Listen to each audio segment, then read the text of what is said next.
This is it. Quarterback competition for real begins tomorrow. Only it'll be so hidden and subtle that we'll have to watch for every little thing. Good morning to you. Good Monday morning. I'm Dejan Kovacevic of DK Pittsburgh Sports. This is Daily Shot of Steelers. It comes your way bright and early every weekday if you're into hockey and or baseball. I also offer daily shots of Penguins and Pirates that I hope you'll check out. Before we get started today, I want to thank everybody who was kind enough to send notes or expressions of concern over how I sounded in the last couple of shows last week. I was big time under the weather. I am very happy to say that over the weekend, I kicked this thing and I'm feeling 100%. Might not totally sound like it, but it feels like it. I think you know what I'm referencing here, the tail end. It's an uplifting time, actually. And I am feeling uplifted as well about being able to cover the start of OTAs tomorrow over on the South Side. And in particular, as always, the first real opportunity to see how new guys assimilate, not just the rookie class, the draft class, but also the newer veterans.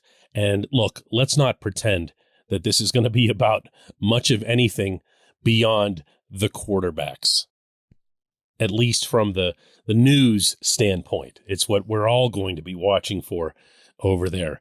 Who takes the first team snaps? Who looks better, as if that matters in OTAs, when all of the drills are really informal and in shorts and no scheming and no pressure. But this is the way this is going to go for all three of these guys. It's going to go this way for Mitch Trubisky, for Mason Rudolph, and of course, maybe more than any of them, for Kenny Pickett. Because not only are they going to have to deal with whatever it is that they actually have to learn and absorb in this offense, which I don't need to remind anybody, wouldn't and actually shouldn't look anything at all like the Matt Canada 2021 offense, which had to have been adjusted for Ben Roethlisberger. But they've also got to deal with annoying people like me asking them about quarterback competitions and about how do you get along with this guy or that guy. And this, by the way, to be honest, and I don't mean to include something this important and something as relatively unimportant as football, but this will be the first time that these guys have gotten together, meaning the older quarterbacks, without Dwayne Haskins. And you can be very sure that however much, that whole scene might have faded in the public's eye since the tragedy occurred, it sure hasn't on the inside. And I have a feeling that's going to be felt in a big, big way in that setting. But the one thing I think that there might be a chance at discovering to at least some degree from these OTAs, maybe not on the first day, maybe not in the first week of them, is which quarterback is the default number one. Which one is the one who'd have to be dethroned at some point? Because I can't imagine that Mike Tomlin and Matt Canada have concocted some kind of way to script every single thing that they do to align it equally for all three of their quarterbacks. This portion of Daily Shot of Steelers is brought to you by Point Park University. Choose from nearly 100 career-focused programs leading to bachelor's, master's, and doctoral degrees.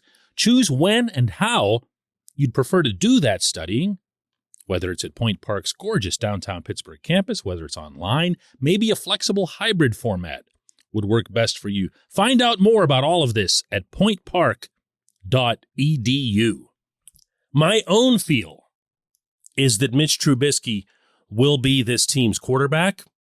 I've been saying this all along. I'm not about to back off it. You have a quarterback in the fold who is still younger, who still has a ceiling of his own, who was very much held down by circumstances in Chicago, as even a casual review of what happened to Trubisky with the Bears will underscore. And burying Mitch before he even has a chance to show something doesn't make much sense. Whereas, if you look at Pickett, you can say to yourself, hey, he just showed up. He's never taken a snap in the NFL. It's not going to kill him to enter this training camp setting as needing to outperform everyone here in order to get the starting job. Does that make sense? What I'm forecasting here is not who will be the Steelers' predominant starting quarterback in 2022. Rather, it's who enters camp as the default number one guy. Who's the one that the others have to top? And it makes just plain zero sense to me that that'd be a rookie right out of college. And my guess is that Pickett has to know this. Pickett has to be aware of this. Even he can't have his own expectation that he's the default guy when he's never taken a snap in the league. So I guess what you'll have to watch through this is how do they carry themselves, meaning all three of them. All three of them. I'm not leaving Mason out of this particular discussion because, man, if you're Mason, you went from 2 months ago doing the radio show, national radio show out in L.A. in which you're talking about what an honor it's going to be the starting quarterback of the Pittsburgh Steelers and everything else and replacing Ben Roethlisberger. The next thing, you're bumped down a notch on the depth chart. And hearing from him will be interesting, and I strongly suspect that we will hear from him on the very first day. But what about the other two? How do they carry themselves? How do they align themselves with teammates? How do they work with each other? These are all things that, to an extent, coaches, and in particular this head coach, value. They don't want, and he doesn't want, meaning Tomlin, a situation where anybody's clawing each other's eyeballs out. They're all still wearing the same uniform, and they're all still committed, contractually, to the same cause. And yet, on the other hand, this head coach loves the 2 dogs, 1 bone principle. And you know what he loves even more than that? 3 dogs, 1 bone.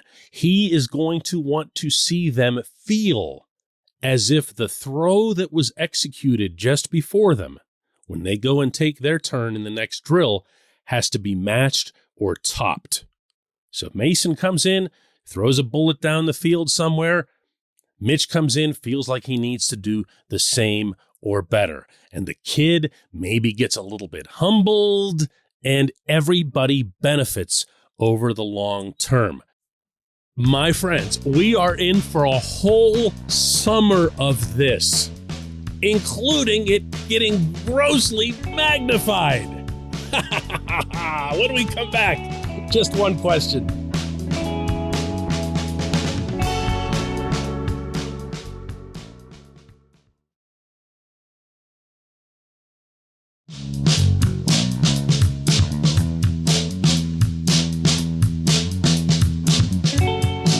Back. It's time for Just One Question, and that's brought to you always on this program by the personal injury law firm of Luxembourg, Garvin, Kelly, and George, LGKG. They represent people who are hurt in car accidents, who need assistance with workers' comp and medical malpractice claims.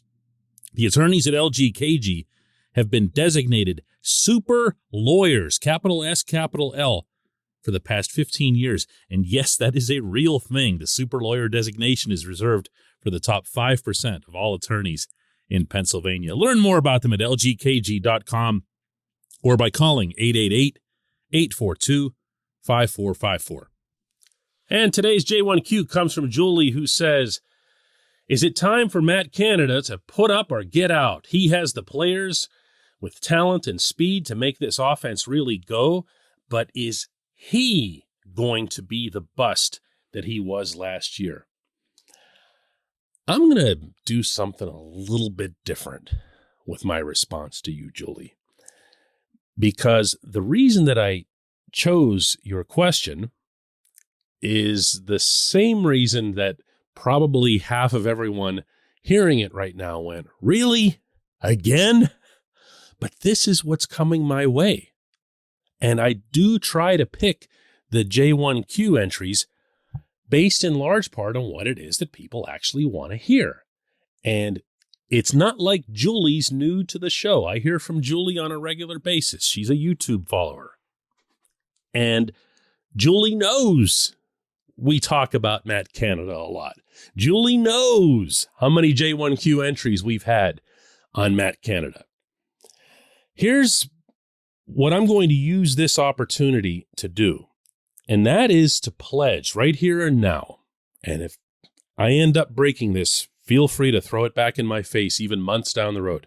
I'm going to pledge right now that I'm going to give Canada a clean slate, at least as much as that's possible, because, it's not like I'm having my brain wiped of the 2021 season, with an understanding that he does have more of those pieces that you're describing, Julie. He does have players who appear to be more experienced, more athletic, younger, and that, of course, includes at the quarterback position. He's not going to be hamstrung in any major way. I don't want to make it sound like somebody just handed him, 11 All-Pros on offense, because that's not the case. There are still some significant questions on this offense, and not least of which is, who's going to be taking the snaps? That's not a big deal, and believe it or not, that's actually not a plus. You're a lot stronger football team if you know who your quarterback is in May. At the same time, Canada does have the zillion-dollar offensive line that they just bought. Canada does have the potentially huge benefit of second-year breakouts from Najee Harris and or Pat Freiermuth. Canada does have George Pickens coming into his wide receiver core, and everyone's excited about that. And Canada does have, yes, a quarterback or multiple quarterbacks who can make plays out of the backfield with their feet, including running to the left, the latter of which is a big component to the Canada offense because it really, really unsettles opposing defenses. So let's just start over. I'm not going to speak for anybody else or you, Julie, but while I reserve my right to be skeptical, I'm not going to lump together what Canada did in 2021 with whatever it is that he does in 2022. I think at least to that extent, it's fair to judge him with what he does after a year of the Steelers putting together something of a roster to fit what it is that he wants. I will remind here, and this has gotten a lot of guffaws every time I've mentioned it, but this head coach really, really likes this coordinator. So either this head coach has lost his mind, or he sees something that we don't, or that we couldn't have to date. Maybe that's another area where there can be some benefit of the doubt. I appreciate the question, Julie. I really do.